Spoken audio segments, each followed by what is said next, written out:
Hello, everybody. Well, welcome to this debate. The motion in front of us goes like this. This House believes that teacher unions are an impediment to the provision of quality education. The way this is going to start is you, as the audience, need to vote on it. Again, you'll vote using these clickers that are in your hand. Everyone have a clicker? Yeah? Yeah. You don't have a clicker. Can we? Yeah, so you'll have these clickers. There should be two buttons on your clicker. Button number 1 and button number 2. Number 1 is to agree with the motion. Button number 2 is to disagree with the motion. No, you guys don't. No clickers for us.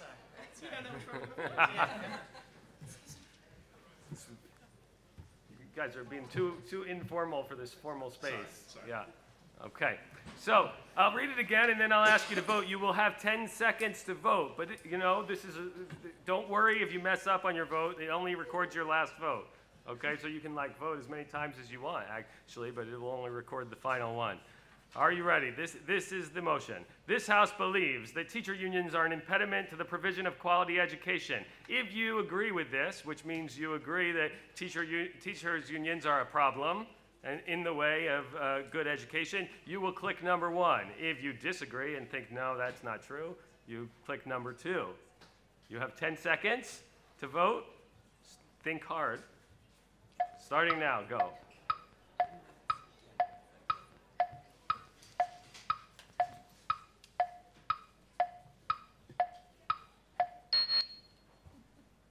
All right. Now we're not going to show you the results yet. You'll see them at the end. Now, I would like to introduce the first speaker who's going to debate that. The speaker is going to be Jonathan Simons. Jonathan is head of education, the education unit at the Policy Exchange, and he's also the co-founder of the Greenwich Free School.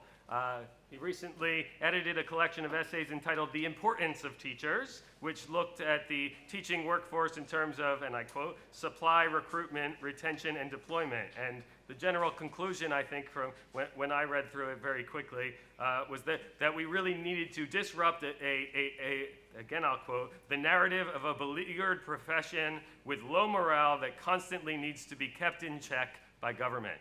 I'll invite him now to speak in favor of the motion.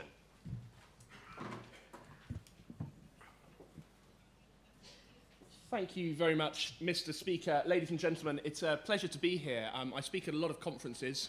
I speak at a lot of conferences in and around the actual House of Commons, being from the UK. This is the first time I've spoken in a miniature replica House of Commons in a hotel built on an artificial island in the Middle East. The fascinating thing about the House of Commons, and it's been replicated here, and this is absolutely true, the two lines down the middle are 2 sword lengths apart.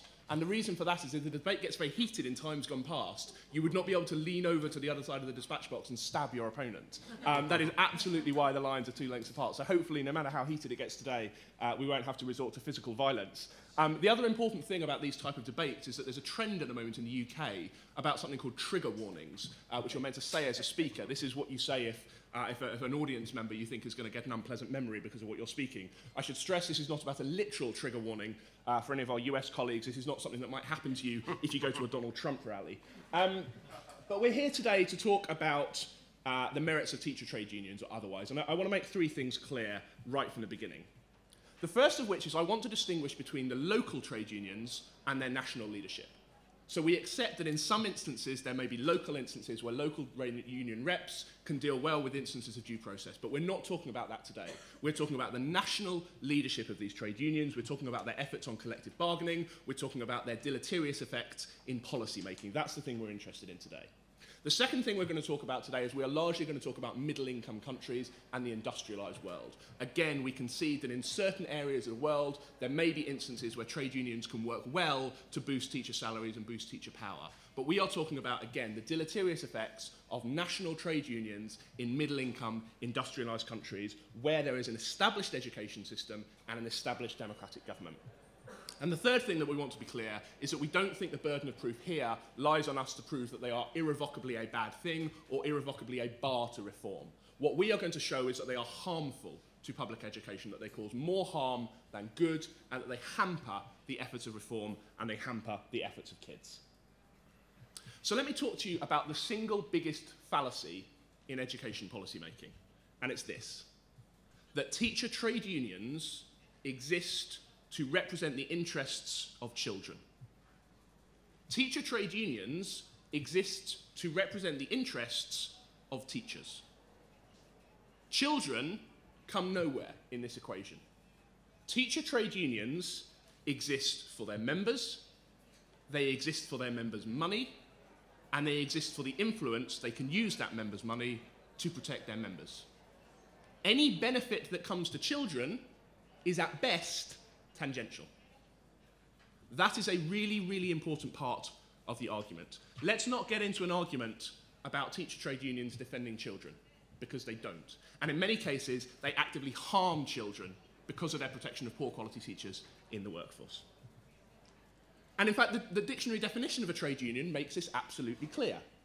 A union is an organised association of workers in a trade, group of trades or profession formed to protect and further their rights and interests. Now, there's nothing wrong with that. There's nothing wrong with a group coming together in order to protect its members' interests, if it does so via democratic means and it does so via force of argument. But our contention on this side of the House is that teacher trade unions do not do so via force of argument. They do so by subverting educational process, they do so by reflexively opposing educational change, and they do so because that protects their teachers, and frankly, the kids can go hang. But the important thing, of course, is that teacher unions don't actually even protect all teachers, and they don't represent the interests of teachers. They represent two important subsets of teachers. They represent those who vote in union elections, and they represent those with a grievance. And of course, those two are very often one and the same, because people who need a teacher trade union do so because they have a grievance. Now, on occasion, we concede that that grievance may be merited, and again, we state that there are instances where local, effective trade union can protect a member against an abuse of due process. But on the whole, teachers go to their trade union when they have a grievance because things are happening to them, horrible things. Things like a head teacher wanting to observe them. Things like a head teacher sometimes wanting to pay them more money in exchange for accountability. Things like a head teacher saying, hey, here's an idea. Wouldn't it be a really good idea if you focused more on improving kids' test scores than going home at 3:30 in the afternoon? Terrible things that, you know what, we've tried for years and years and years, and you're just not very good. Maybe you should think about moving on. Or sometimes, here's an idea. Maybe if you weren't a criminal, that would make you a better teacher. There are instances where teacher trade unions protect all of those teachers, and they do so because that's their job. And in many instances, they protect bad teachers, and they keep bad teachers in the classroom. And in position after position after position of policy, they actually represent positions which are antithetical to the views of the mainstream teacher in the classroom. So on school choice, on charter schools, on pay, on evaluation, on curriculum, on assessment, on school buildings, time after time after time, independent polling of teachers shows that teachers take a position far more supportive of those than their national trade union represents. And that is because the union does not represent the interests of the teacher, it represents the interest of the subset of the teachers with a grievance. Give 1 more minute. So let me just wrap it up then. Why do teacher trade unions have a negative role in public policy? Because they oppose change and they oppose reform. They oppose it not because they think on a genuine weighing up of the evidence that it's not a good thing, but they oppose it reflexively, ideologically, consistently, because it threatens the livelihood of the subset of their members who have a grievance and who vote for them. It really begins and ends there. It is not about children. It is not even about mainstream teachers. It is about the minority of teachers who vote in teacher elections. And not only is that then incidental to kids, it is harmful to kids. Evidence-based outcomes of things which would work around greater use of merit pay, around flexible schooling, around reforms to curriculum and assessment which would benefit children are being subverted by unions protecting the minority of their teachers. That is why teacher trade unions are harmful to a public education, and I beg to move the motion. Thank you, Jonathan. Our first speaker arguing against the motion is Fred Van Leeuwen. He's the General Secretary of Education International. That's a global federation of teachers' unions that represent over 30 million education professionals around the world in more than 170 countries. He recently said, "When the untapped potential of a child meets the creative potential of a teacher, a miracle occurs. Yes, a miracle." He said it twice like that. But Fred, you believe that the current practices of standardized accountability have actually become an obstacle to those kinds of miracles. So I'll ask you now to please speak against the motion. Okay, thank you, Mr. Speaker. First, we need to deal, I think, with a fundamental misunderstanding, and that is that you have, on the one hand, teachers, and on the other hand, you have teacher unions and their leaders. My opponent makes that distinction as if to say that teacher unions are not representative of the profession. Well, they are. In most countries, many teachers belong to independent and democratic professional unions. And these professional unions have a dual mission. One, to defend the interests of their members and the profession at large. And my opponent confirmed that. And two, to promote education quality and equality. And these two missions are not in conflict. They are complementary. It is quite simple. Quality education requires quality teaching. Quality teaching requires a well-trained and highly motivated profession. And that requires fair terms and employment conditions. And the idea that teacher organizations impede education quality is frankly ludicrous. I would argue the opposite. Throughout history, teachers' organizations have been the main driver of improving education quality and educational opportunities.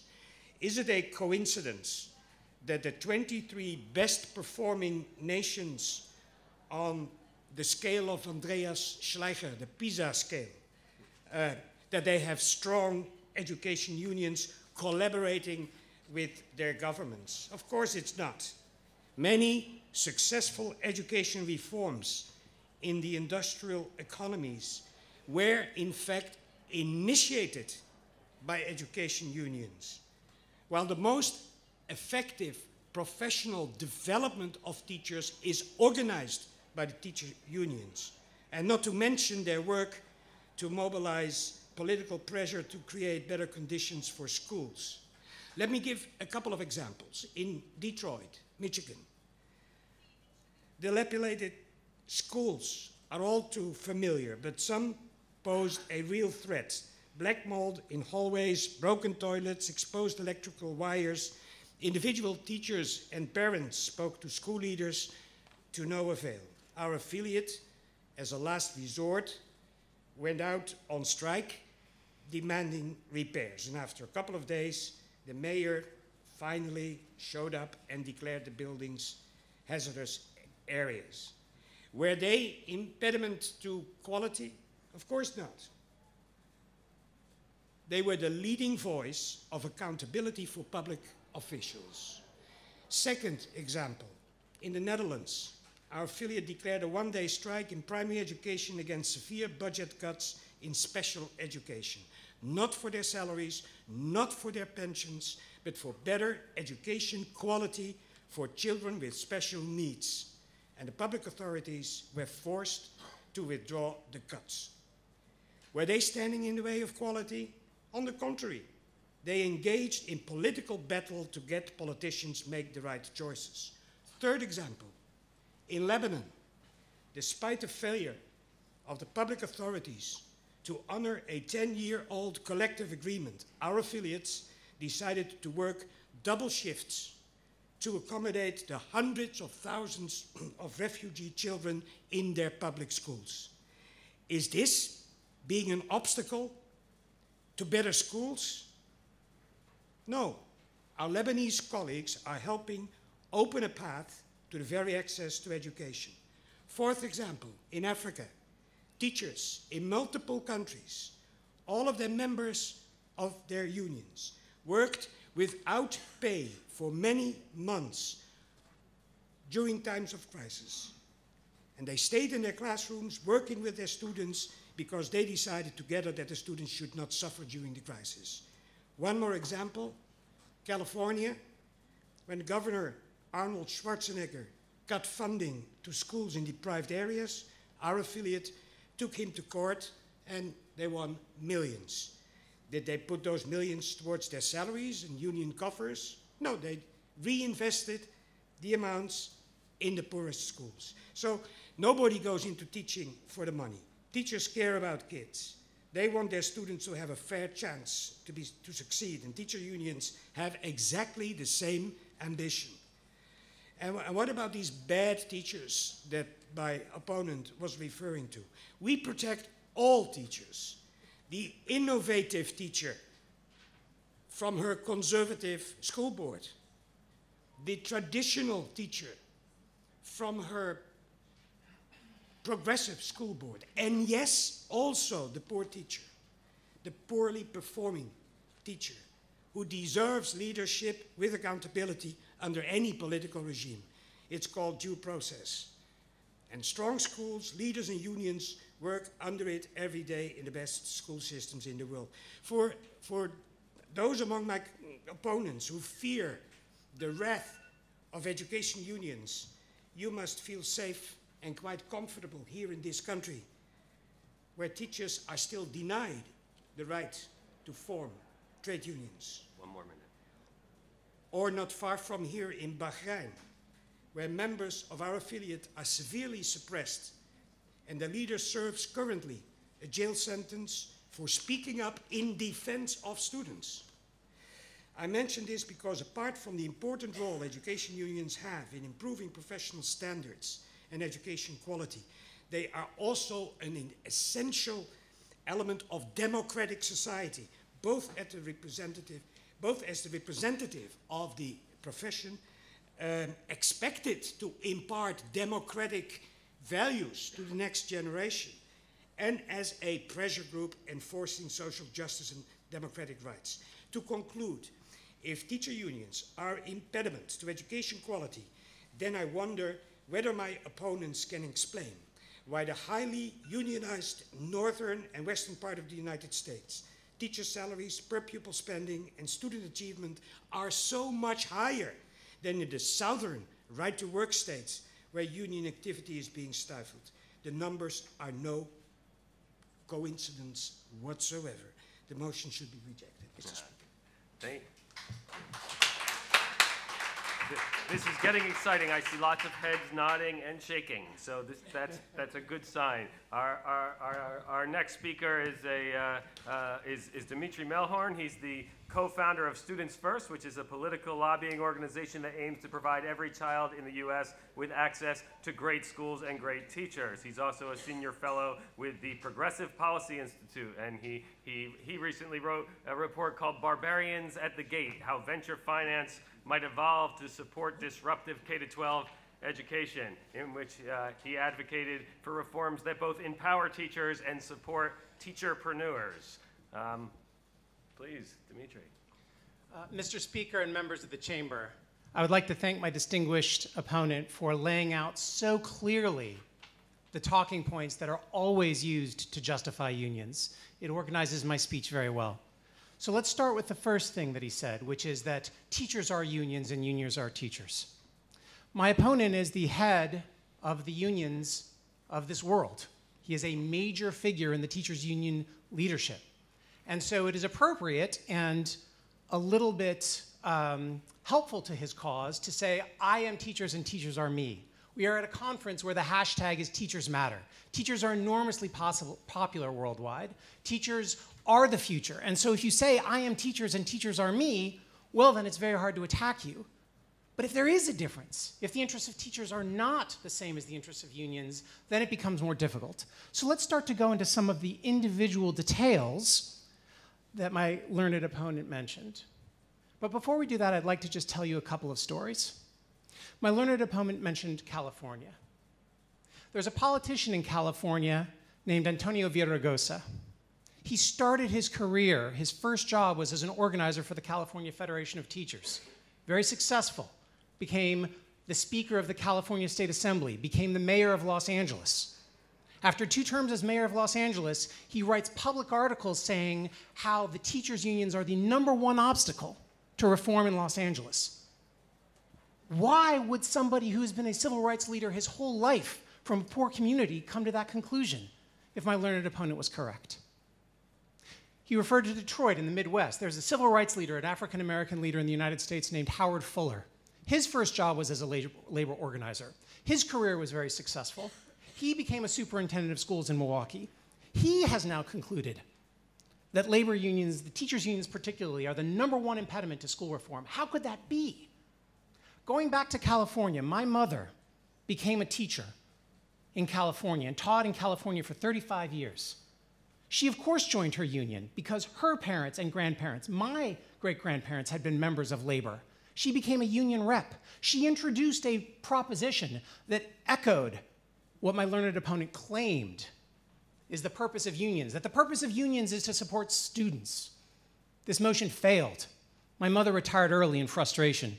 She only had a couple more years to go, but she couldn't handle the opposition from unions. How could these people all be so wrong, so motivated to believe what my learned opponent believes?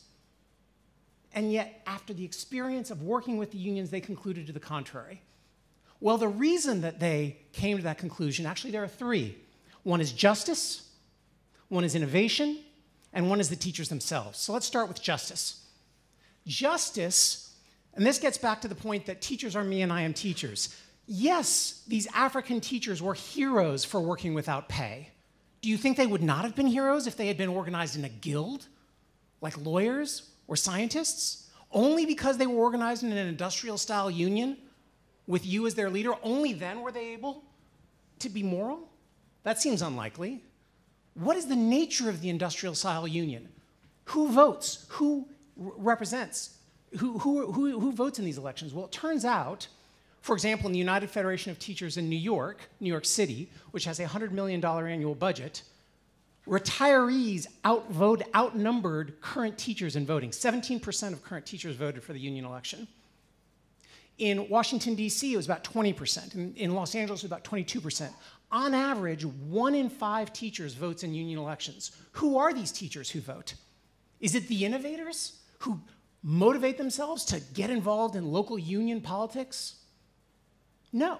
I mean, not always, sometimes. Some of them are very innovative. Some of the union leaders are very innovative. I'm sure that my learned opponent is a deeply moral person, and he has some colleagues in the union leadership who are deeply moral people. But on average, those are not the people who are involved in the unions. The people who are involved in the unions, as my colleague mentioned, are the people who are mostly concerned, have grievances, upset. And because of that, you start to see a gap. And since I'm running short of time, I will try to collapse the justice and the innovation and the teacher argument in a simple story. Throughout the world, there was a great debate about what teaching should be. Von Humboldt in Prussia, Horace Mann in the United States versus John Dewey. Would teaching be a profession? Or would teaching be a factory? Which would it be? Would teachers be elevated? Would they have guilds like lawyers and engineers and scientists and doctors have? Or would they have rank and file union rules that would require every teacher to be treated the same? Which would it be? And we made a tragic decision to treat them as factories. It was a tragedy that continues to haunt us. Detroit was an example that was mentioned. Detroit, this is a place where Not long ago, the average teacher earned $75,000 a year, and the average public school parent earned $15,000 a year. Many of those public school parents wanted to go to charters, and the union lobbied against them. This is a model that, and again, now I'll just wrap up with the story. My good friend Michelle Rhee in Washington, D.C., negotiated a union contract with her counterpart, a gentleman named George Parker, president of the Washington, D.C. Teachers Association. Over the course of this contract, am I done or do I have 1 minute? Over the course of this contract, the contract proposal offered the following. Teachers on average would make substantially more money. There would be cuts in the central office, and those cuts would be used to fund music programs, art programs, and nurses in every school. There would be a lot more charters and a lot more choice. The national leadership of the union spent over $1 million ensuring that my friend Michelle Rhee was no longer superintendent by campaigning against her mayor. And immediately after this contract was voted on by the union as a whole and received an 80% approval as a good contract, there was a local union election where there was 20% turnout and George Parker lost. His successor, Nathan Saunders, said the next day in the newspaper, this was an election about job security. And so even this contract, which was approved by 80% of teachers and gave substantial pay benefits to a large number of teachers, this local leader lost because the contract in the aggregate threatened a small minority of teachers who are my learned opponent's constituents. For these reasons, I urge you not just to vote for, because I think that's obvious, but to take your membership out to your communities and continue to campaign on this issue. Thank you, Demetrius. Our next speaker is Rebecca Winthrop. She's the director and senior fellow at the Center for Universal Education at the Brookings Institute. Her work focuses on education mostly in the developing world. You've said that the developing world is about 100 years behind the developed world. So I'm hoping you're going to give us a meta perspective here. Sounds good. Thank you very much, Mr. Speaker. I would urge all of you to remember what the proposition is. The proposition is that teacher unions, full stop, impede quality education. The proposition is not teacher unions in Milwaukee, or teacher unions in Detroit, or teacher unions in Washington, D.C., or teacher unions in the industrialized world impede quality education. I am not a representative of teacher unions. I have never been a teacher. I have never been part of a teacher union, but I'm a researcher, and I want to say a couple of things. Empirically, this proposition that teacher unions impede quality education is just plain false. There are lots of examples from around the world where teacher unions actually, when they engage actively with the government, do very, very good things for quality education. You have many strong education systems around the world who have very, very strong unions. Finland is an example, always at the top of high-performing education systems, an incredibly strong union, actively engaged in the policy debate, actively engaged in thinking about what is good for education, not just what is good for themselves as teachers. You also, as my colleague mentioned, have many weak education systems around the world with very weak teacher unions. So empirically, there is actually no way to support the motion as it's put forward, the proposition. That's point one. Point two, there's actually lots of research about the different ways that unions engage. And my colleague and I would concede, just as our opponents have conceded, that there are some instances where teacher unions do not employ the right tactics or strategies. We would never support teacher unions protecting teachers with criminal backgrounds, et cetera. So, okay, fine. Some instances, teacher unions are not doing the right thing. But on the whole, globally around the world, teacher unions have been shown to do a couple of really good things in many countries. One, they often are at the heart of a civil society movement to support quality education. This is a movement that's often they are campaigning, they are engaging with policymakers, they're mobilizing parents. This is a movement that's often not about their own pay or even their own conditions of work, but about how much money will the government put into education writ large? Brazil is a good example of this. Secondly, the teacher unions are often deeply engaged in professionalization of teachers. There are many examples from around the world where governments support teacher unions to roll out professional training and development. And of course, conditions of work are important for teachers, and I'll come back to that in a minute, particularly if you want good teachers.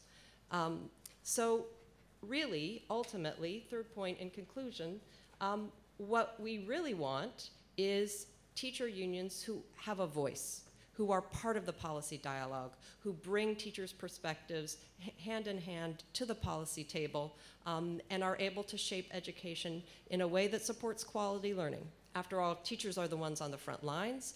They are in the classroom every day. They not only deserve, but they have very good insight about what policies should be the right policies to support improved learning. I'll give an example from that. A while ago, the state of Ontario in Canada, who had a very sort of fractious relationship, the government and the teacher union, minister changed and invited in the teacher unions, and they had lots of discussion, just getting to know each other, discussion, figuring out common vision, and indeed the teacher unions are very strong in Ontario, have been actively involved sitting at the policy table with the government, and Ontario has rapidly risen up in the PISA rankings. Not the only measure of quality, but an important measure, and done very well. So empirically, actually, there's no way to support the proposition that's put forward, but I'll leave you with a final picture. Because in many contexts from around the world, teachers are deeply in need of groups who can band together and have a common voice. I spent some time over several years, some decade ago, working in Liberia. And in Liberia, right after the Civil War, teachers, we did a national survey, teachers had to hold 3 jobs just to put food on the table for their family, and a large portion of the teachers who were teaching every day, teaching Liberia's children, trying to rebuild the country, couldn't afford, actually, the small textbooks and uniform fees for their own children, even to go to school.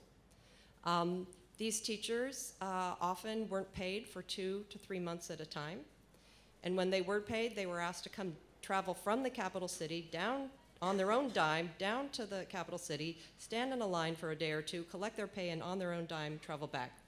Usually that costs more than their salary.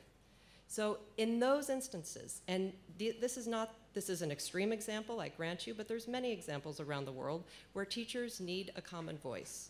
And it's only fair and it's only right. And if we care about children's learning, which we all do, teachers need to be respected, they need to be supported, and we need to make sure that the voice that they have, a common voice together, is one that gets invited to the policy dialogue table and is respected. Thank you. Thank you, Rebecca. Now I'll invite you, the audience, to ask questions to any of our speakers. I'll quickly remind you what we heard from each one. From Jonathan, we heard that the unions cause more harm than good to children because they represent the interests of the unions and the teachers rather than the children. From Fred, we heard that teachers' unions are that most of the world's most effective reforms were initiated by unions, and that most professional development is actually provided by the unions. From Dimitri, we learned about the transition, the decision to make it more about a factory than a respected profession. And from Rebecca, we were told that it's just empirically false. So I'll invite anyone to ask questions. Just please tell me who you'd like to direct it to. Direct it to a specific speaker, please. I would like to. Good morning. My name is Dean. I'm from Canada. I will direct it to the members who are in favor of the motion in front of the House. My question and quick comment is this: I'm a teacher about 20 years, and I've worked in both union and non-union situations. For me, the main issue and the other flip side of the coin which has not been addressed is the way that standardized testing is used. And I think with the assurance that standardized testing is aimed at improving the situations for teachers and not being used to judge teachers, often in very difficult circumstances, until we have that, there will always be the need for teacher protection, whether it's union or another situation. Thank you so much for the question. It actually, I really appreciate the question because it elucidates a very important point that has come up. A large part of why standardized testing is as onerous and oppressive as it is because of unionization. Many of the reforms, if you're going to take credit for reforms that happened under unionization, you have to recognize that leaders like Al Shanker in the United States were staunch advocates of aggressive use of standardized testing to evaluate teachers because he viewed it as a protection against arbitrary principals and administrators. And this is part of a broader pattern. So my learned opponent said that the motion is empirically false. Her empirical research is very good, but the only way she could come to that conclusion is if she's asking the wrong question. I've written about this On Labor, the Harvard Law School on Labor, and in Daily Beast. Union organizers are attracted to places where it's really easy to organize. New York City had the highest per pupil expenditures and very good schools in 1959 before they organized unions. Unions are attracted to places where there's a lot of money to organize. That is the source of the correlation. If you pull out the time lag, the correlation that they both have claimed disappears because unions are advocating for things like standardized tests. So occasionally, yes, a union may defend an individual teacher against abuse. They will also defend an individual teacher against an accurately upset administrator who believes they should not be teaching. They will defend teachers in all instances. And so I agree with my learned opponents that teachers need respect and dignity. The question before this chamber is what's the best way to get there? Would it be a guild like every great profession with respect and dignity? Or is it a factory-style union? If you have groups of teachers needing to organize for better conditions, should they organize as a professional guild or a series of guilds? Or should they organize as a factory union? I believe they should organize as a profession, which is why I believe you should vote for. Other questions? Alexander Nikitic from Carfax Education. Isn't it wonderful that trade unions are banned in the UAE and it's a criminal offense to belong to one? They typically try and get what they want by threats of strikes or by striking. They take innocent bystanders, children in this case, hostage. And my question to the opposition is what makes them different from terrorist organizations if they operate through fear and threat? And is it right that innocent children and their classrooms are turned into battlegrounds, as Mr. Van Leeuwen said, and that these children who have no part in their dispute should suffer?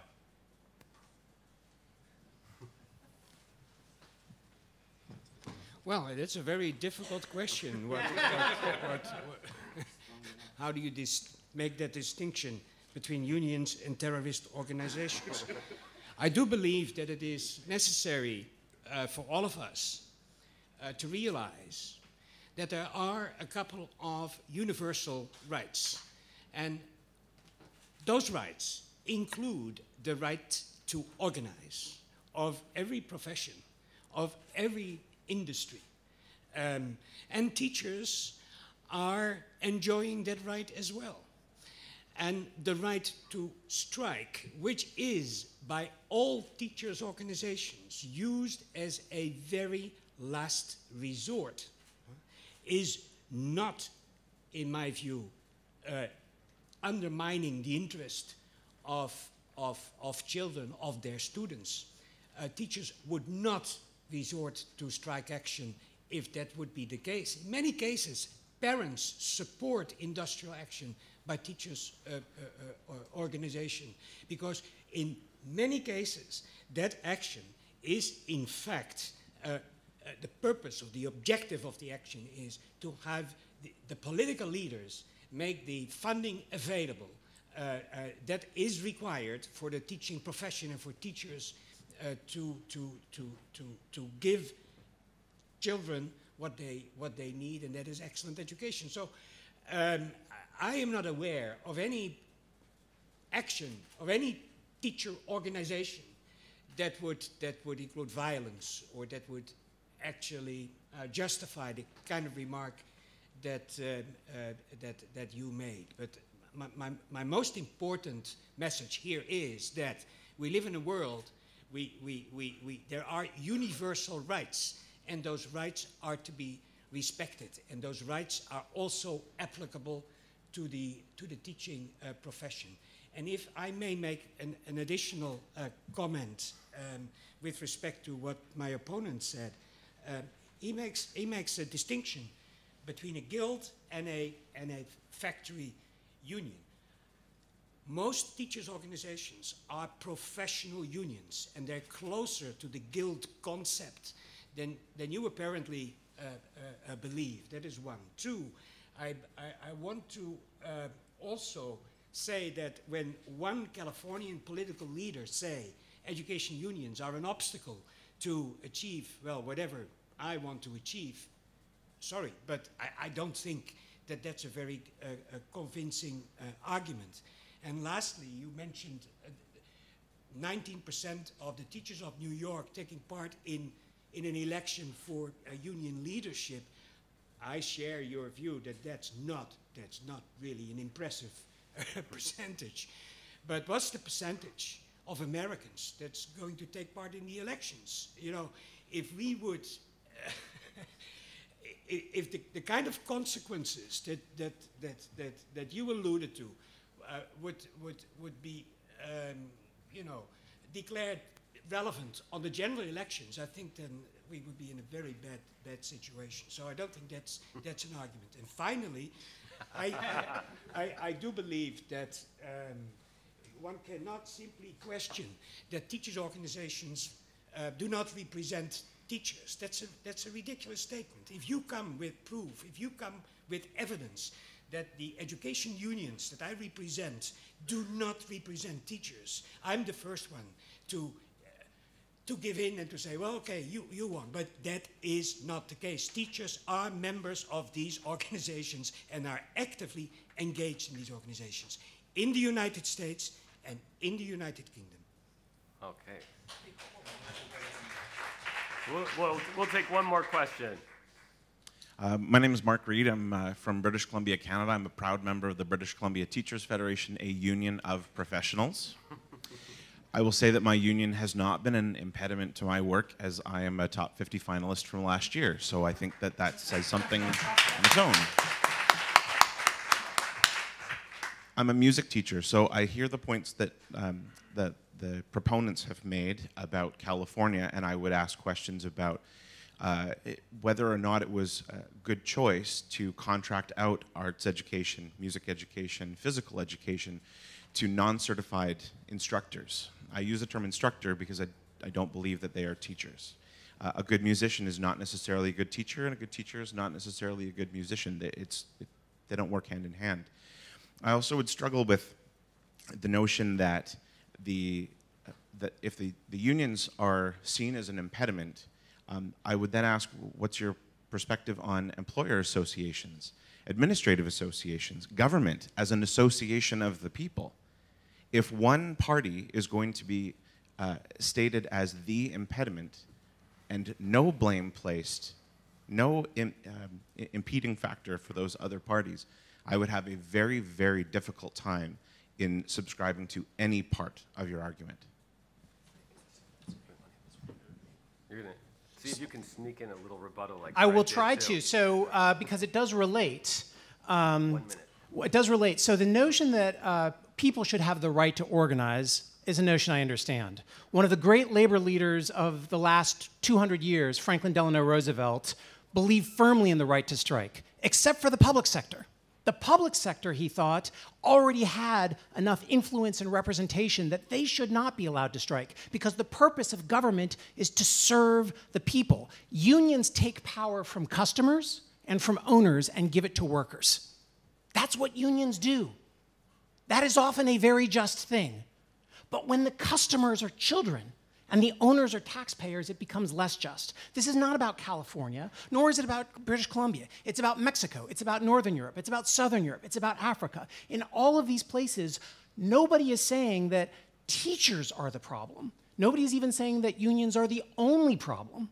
But at least in the United States, the teachers' unions have a $2.2 billion annual budget, of which $700 million a year is spent on advocacy. $700 million every year. 10x what pro-reform educators spend. And they spend it based on the whims or the desires of an electorate that is 20% of the profession. That is not pro-teacher, nor is it pro-justice. Thank you. No, I'm sorry, we don't have the time for any more questions, but we'll do the rebuttals. You'll each have 3 minutes, one person from each side. We'll start on this side against the motion. Oh, no, I have to start with for the motion. I'm sorry. You have 3 minutes. You're going to set the timer. I am. Okay. Thank you all very much. I just want to pick up a couple of things in my conclusion. The first one of which is to knock on the head immediately this point that because teacher unions have large membership, they are representative. That is not true. To take the UK, for example, the overwhelming reason why teachers say they want to join a union is for the entirely understandable reason that if they're then sued, the union will give them free legal protection.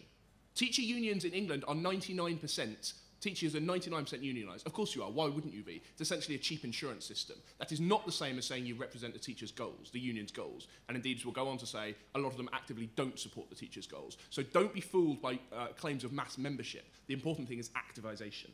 Second thing, Fred said, give me some counterexamples where unions oppose things that their teachers want. Okay, well, here are 6. I probably haven't got time to do all 6, but let's do them very quickly. Phonics, a proven method for how poorly performing students struggle to read. Overwhelming evidence for 50 years it's going to work. Teacher unions are against it. Secondly, performance-related pay, paying teachers more money for their members. Teachers like it, teacher unions are against it. Thirdly, academies and charter schools, greater innovation. On the whole, teachers tend to be for it, teacher unions are against it. Fourthly, school choice, one of the major areas that parents want, including teachers or parents, teacher unions are against it. Fifthly, curriculum. On the whole, people tend to be in favour of a rigorous knowledge-based curriculum, teacher unions are against it. Sixthly, again, pay. 79% of teachers don't think they should be paid more money just for sitting in a classroom another year, teacher unions strongly against it. Teacher unions do not represent teacher interests. I cannot say it enough. They represent the interests of the 10 to 15 to 20% of people with a grievance who vote in union elections. Secondly then, I just want to talk to you again to give you an illustrative example of actually what unions are. And I want to talk to you about the largest teacher union in the UK, which is the National Union of Teachers, which has the incredibly appropriate acronym NUT, or NUTS. The General Secretary of the teaching union in UK is Christine Blower. Christine Blower stood as General Secretary on a platform of a member for something called the Campaign for a Democratic and Fighting Union. This is a Marxist group who, quote, believe in strikes as an expression of worldwide revolution. She was backed in her campaign to be General Secretary by the Socialist Workers' Party. This is a self-declared Trotskyite organisation who think that the Soviet Union collapsed because it was not left-wing enough, because it was a state capitalist society rather than a truly communist society. Christine Blower, when she restood for election as a National Union of Teachers, was opposed from the left. Christine Blower was thought to be the right-wing General Secretary of the National Union of Teachers. We are through the looking glass, people. This is what trade unions are about. They are not about mainstream teachers. They are about a hard left clique of people who represent teachers with a grievance. We need unions. Of course we do. We need protection for teachers. We need representation against due process. We do not need a group of highly paid, ideological Trotskyites representing the interests of teachers with a grievance. That is what we have got, that is what harms kids, and that's why you should support the motion.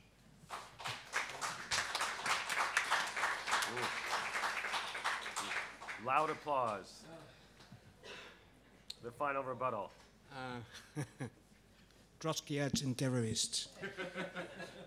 I don't think that our opponents have been able to substantiate their case. Teacher unions are not impediment to education quality.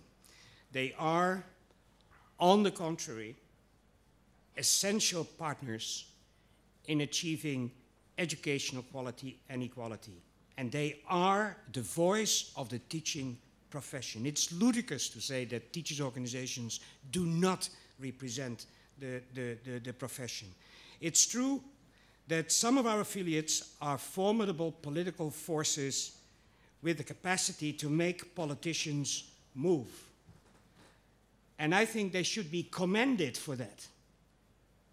Education is a political matter.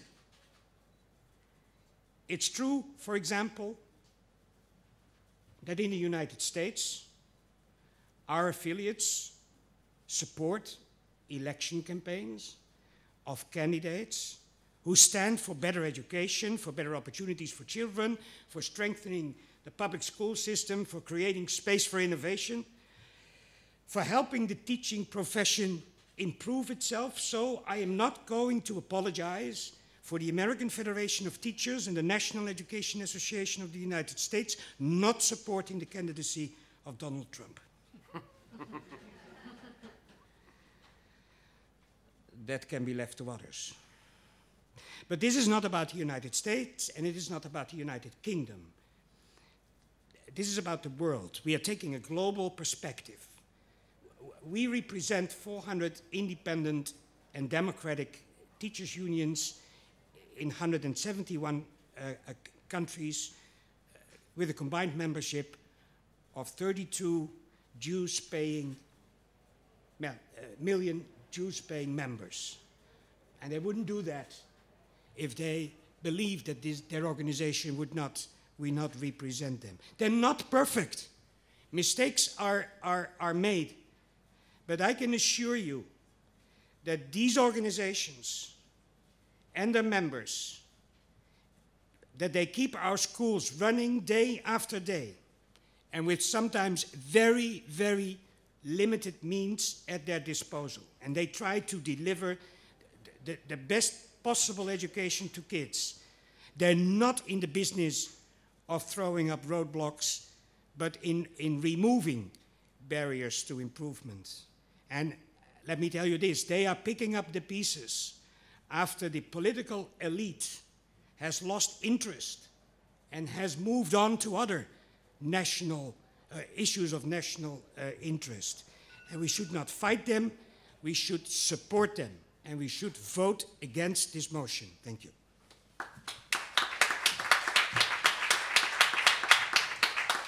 And now, friends, it is up to you to vote. Does everyone have buttons? The little white buttons. The little voting clicker? Raise your hand if you don't have one, please.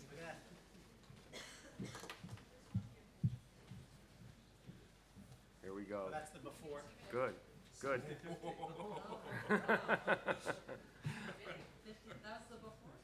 What? Oh, that's the before. Yes, this is the before vote. Is that the before vote? Yeah. Yeah, so we were 50-50. Were they able to sway you? That will be the question here. Let's do it again. Do the whole thing again. Yeah. Only this time we'll do it with the swords, right? Okay. Again, let me remind you of the motion. Let me read it to you. Well, which piece of paper is that on? I'll have to do it from memory. Here we go. This House believes that teachers' unions are an impediment to the provision of quality education. You've heard from both sides of the argument. If you click number 1, you agree that teachers' unions are an impediment. That's this side. If you click number 2 on your clicker, you disagree. That's this side. Are you ready? You'll have 10 seconds. Again, don't worry if you mess up. It only records your last click. Okay, 10 seconds. Go ahead.